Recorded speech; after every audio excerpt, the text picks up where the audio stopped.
special edition of Carz Plus. We're not in Arizona at all. We're back east in Illinois, and I'm here with my son, Trevor, and we're going to learn a little bit about what he has for vehicles and kind of what he does for a living, because I think many of you are going to be very interested.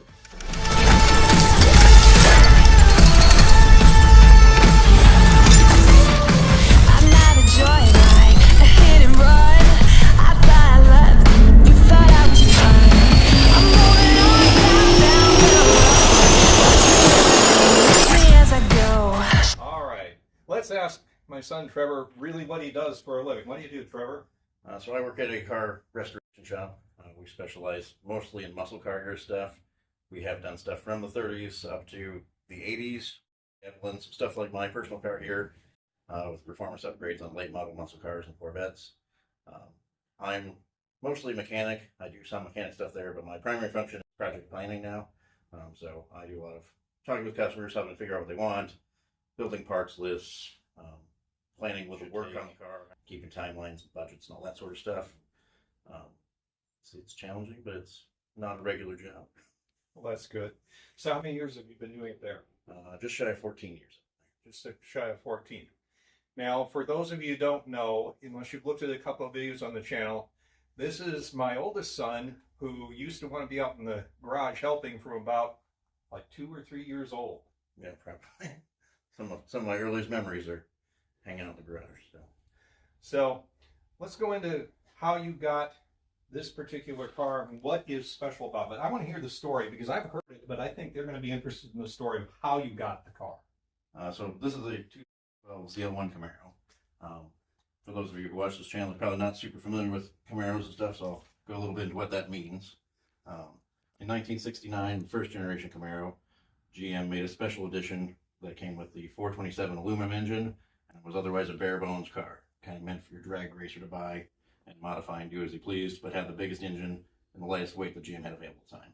That car was option coded ZL1. So this car is an homage to that with its name. However, the only other DNA is it's the highest performance Camaro they built at the time, but it's kind of the other end of the spectrum. It's fully loaded. It's got leather seats, heated seats, mirrors, sunroof, power steering, power brakes, air conditioning, cruise control, everything you could possibly want in a car. So it's not really a bare bones stripped down car these days, but that's kind of the market's just changed. How I came to have this car is I'm a stick shift guy, and working in a performance shop, the gap between more and enough horsepower doesn't seem to want to close. So I had a couple of other GM performance cars, a first generation CTSV and a 5th generation Corvette, both of which weren't ever quite fast enough. But I also didn't want something to have to work on all the time. Like CTSV needed a lot of work because it kind of had a bunch of GM corner cutting that wasn't great. And my Corvette just didn't do it for me. So I was looking for one of these. I wanted a white one. You see, that's not what this is. No. And I wanted one without a sunroof for helmet space inside. So I had a search going, and every day at lunch I'd go through my searches and saw this one for sale, and it was more money I wanted to spend. But then every week, the price came down a little bit, and came down a little bit again. 4 or 5 weeks of this, one of my buddies was like, just call. Well, there's got to be something wrong with this car, and if they keep marking the price down, nobody's buying it. But I called, and they're like, oh yeah, it's great. Everything's fine. Come on down and see it. Like, okay, well, I get pre-approved for loan, drive 4 hours, basically to Louisville, Kentucky from here.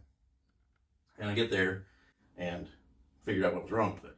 So there was an issue with the superchargers on these cars. There was a spring load isolator inside between the drive pulley and the rotor pack. It's failure prone. And this car seemed to have the symptoms of that failure. And it was at Ford dealership. Mm-hmm. So I think, I don't really know, but I think whoever owned this car before determined it had a problem. It was just out of warranty, decided they're going to trade it in. For whatever reason, ended up at a Ford dealer, and then whatever Ford dealer tech was assigned to check it out before it went on the used lot probably came to the office and said, this needs a supercharger, and that's expensive. So Yeah. I think that's why it got on the deep discount list. So fortunately, I did my research, knew this was a strong possibility to find a car with this problem, And through what we do at work, we're good friends with the local Chevrolet dealer. So as soon as my Bluetooth was hooked up to this thing and I was on my way home, I had an appointment scheduled for a supercharger warranty replacement. And so, unlike the Ford dealer that didn't know better, and the person who got rid of it thinking they were going to be screwed, you knew you were going to get a free supercharger out of it. Yeah. So, you got a deal on it. That's why it's red, but why'd you really want the car? I knew you wanted the ZL1, but what do you do with it? Tell the people what you really do with the car. So, it is a driver. So I do drive it, you know, on weekends and nice days. But as you can see from my banner, I take it to the Holly LS Fest every year, and I run the Grand Champion class. Kind of a sampler platter of having a well-rounded car. So one of the things is drag racing. So, Okay. you get scored on drag racing component. You get 3 attempts to go down the micro strip. Best ET is what you get scored on.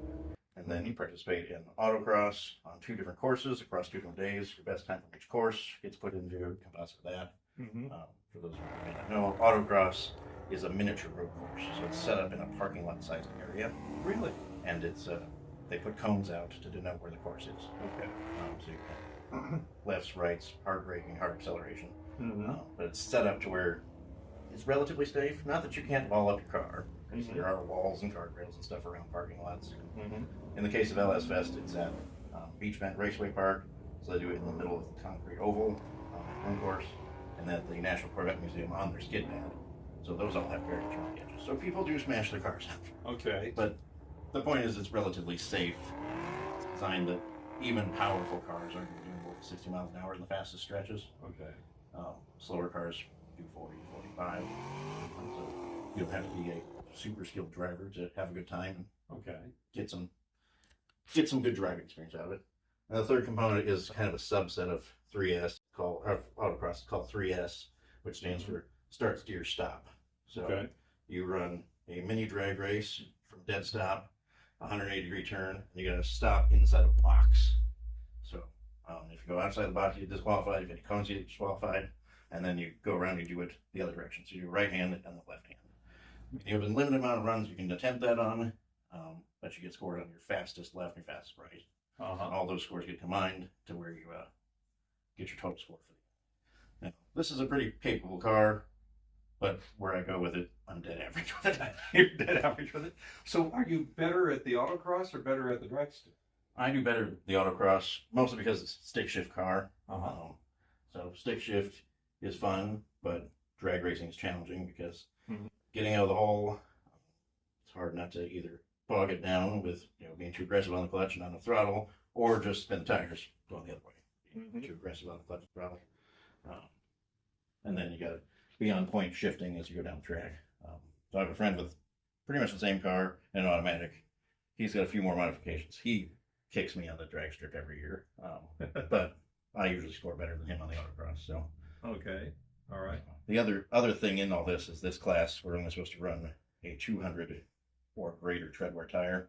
So it's not a race tire, it's a street tire. Because again, the concept is this is a well-rounded car, something that you can drive if you want to and still have fun if you want to. It's not purpose built to do a certain set of racing, because you can get into a rabbit hole if something is strictly a drag car. That's all good for. All right, let's take a momentary break and we're going to tell you some more things about the car. We're back here. We had Trevor open the hood. I'm going to have him tell you what he's done that is not stock to the car. So this car came factory supercharged. With those of you who are familiar with superchargers, one of your easiest things to do is overdrive the supercharger. So this has an 18% overdrive pulley up here. So the supercharger was making 8 pounds of boost in factory configuration. Now it makes about 11. The unfortunate thing about that is more air needs more fuel. So it's got bigger injectors in it, and then a little more free-flowing air intake to help all that. When you get air in, you gotta get air out. So it's got some 2-inch primary stainless headers, and that free-flowing, really loud Borla exhaust on it. So that's the official Go Fast stuff up here. As far as handling and other performance, it's got a short throw shifter in it. The original shifter, when they build cars like this, they're worried about noise, vibration, and harshness, or NVH. So it was kind of rubbery and numb. So it's really easy to go 1, 2, 1 and do what people call the money shift, where you over rev the engine mechanically and break it. as opposed to hitting third when you're trying to drive aggressively. So the shifter that's in it is shorter throw, and it's got some heavy springs in it to prevent you from doing that. And then one of the downsides about this car, long term, is the original struts are electronic, and GM has discontinued them, and there's no aftermarket replacement. So it's on adjustable coilovers now.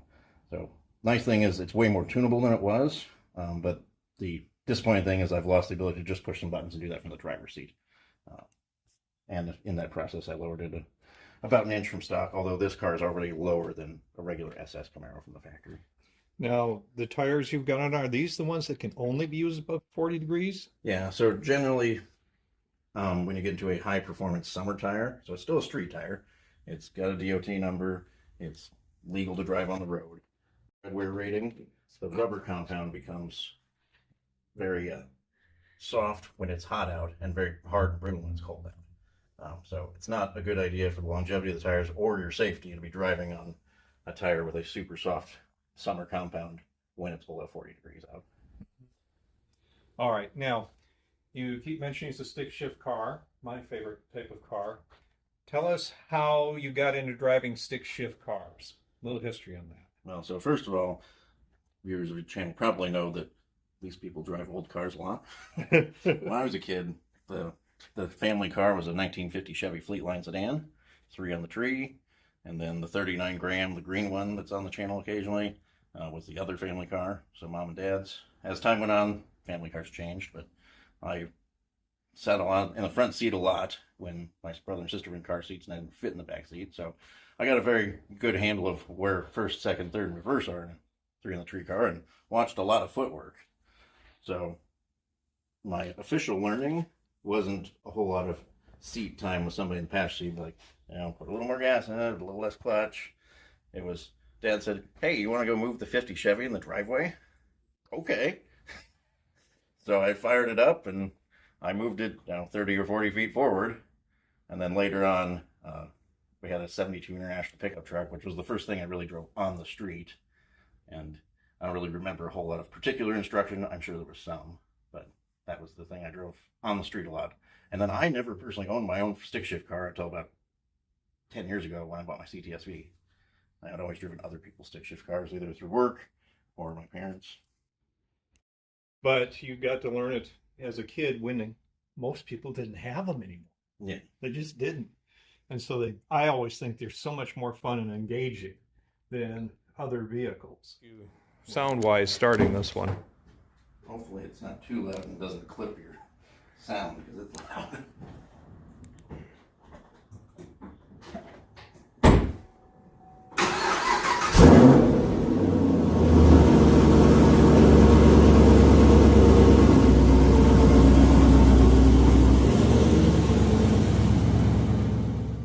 That's not the only thing you've got in the room. Let's talk about your pickup over here. All right. Trevor doesn't just have a Camaro, as you can see. Why don't you tell us about your truck, how you got that, or got into it, what it was like, etc. Well, so growing up in an old car house, I always wanted something old. So I've had a few things. I actually had a 67 long bed before this one. But that truck, I'll say restored it loosely. I was like 19. And I didn't have a lot of tools. I didn't have a good space to do it in. And the truck I bought was cheap. It had a lot of shoddy work underneath that I kind of ignored and sprayed a coat of paint on. I drove that truck quite a bit. I drove it daily for a few years.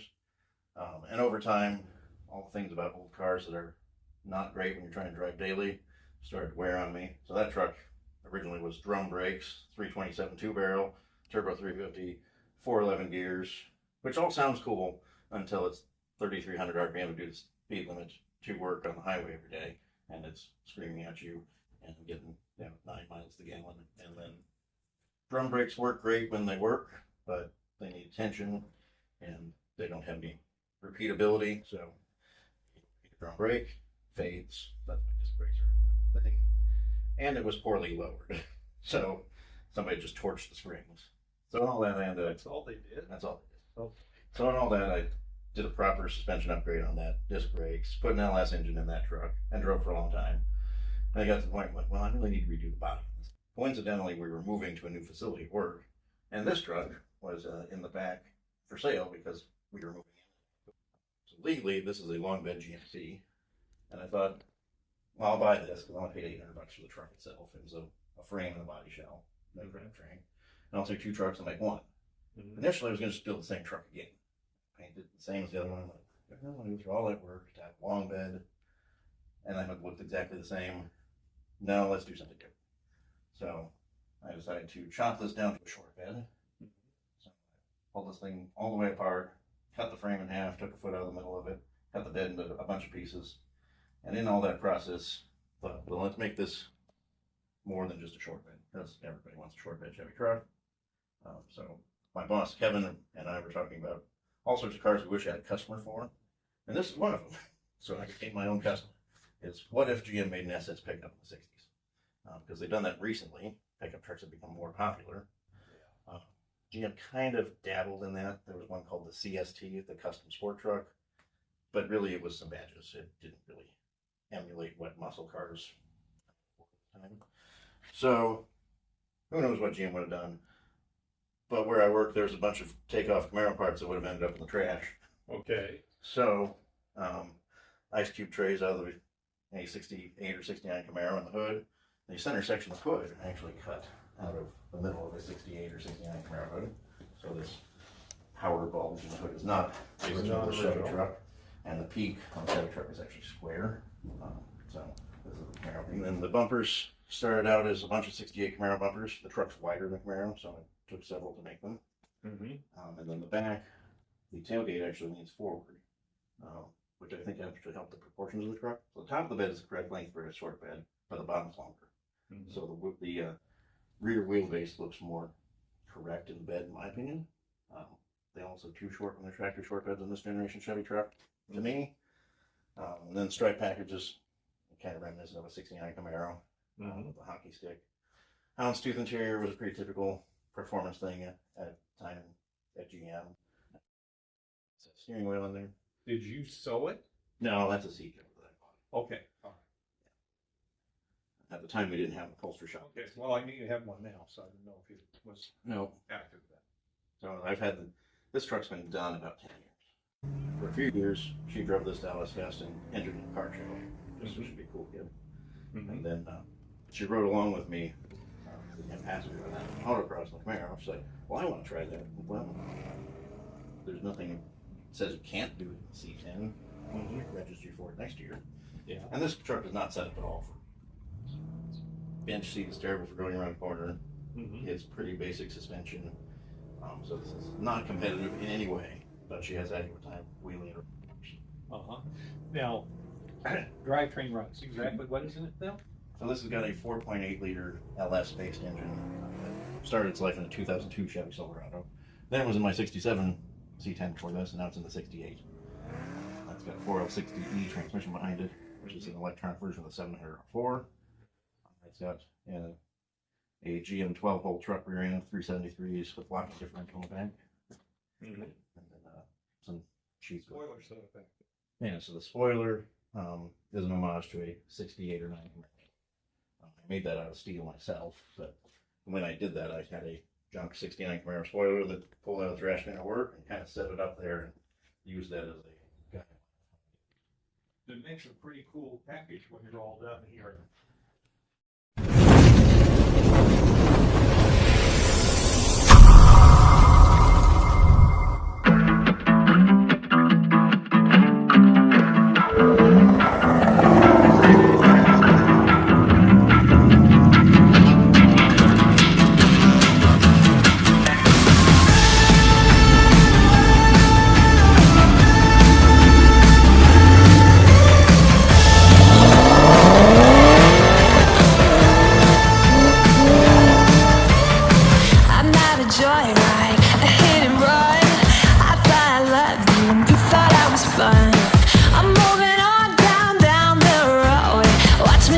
Go.